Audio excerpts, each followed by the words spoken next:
The Donkey and the Thief.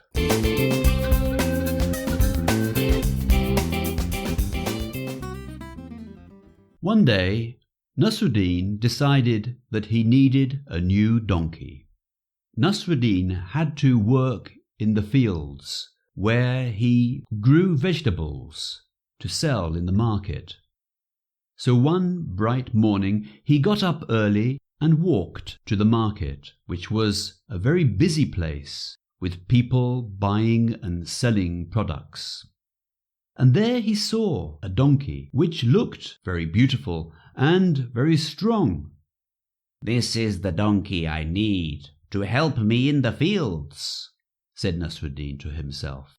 And he bought the donkey and put a rope around its neck and began to lead it home. He walked along the path, which was very lonely, and led down to the bottom of the valley where Nasruddin lived. But he didn't notice two thieves who were waiting behind a rock.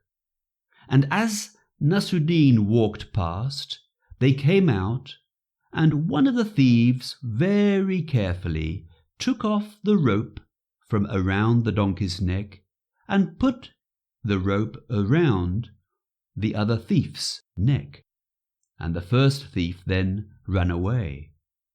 Nasruddin didn't notice all this, and when he got back to his house, he turned round, and there, instead of the donkey, he saw a man. "What are you doing there?" said Nasruddin. "Where is my donkey?"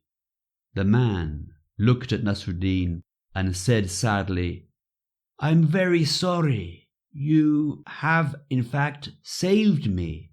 You know, some time ago, I said bad things to my mother who is a witch, and she cast a spell on me, and she turned me into a donkey, and she said I would only become a man again when a kind person bought me. And this morning you bought me in the market, and I have become a man once more. Thank you so much." Nasruddin could not believe how unlucky he had been. He took the rope off the man's neck, and he said to him, "Young man, go back to your mother, and don't be rude to her again." Nasruddin now had no donkey, and he had to go back to the fields and work for a few days more to be able to get enough vegetables to take back to the market and buy another. So one fine morning he got up with his vegetables and went back to the market. And there he couldn't believe his eyes. There was the donkey, the same donkey that he had bought only a few days before. There was a man standing next to it, and it had a rope around its neck. What Nasruddin didn't know, that the man was the other thief. Nasruddin nodded to himself and smiled, and he went up to the donkey and leaned over and whispered in its ear, "Young man, some people will never learn."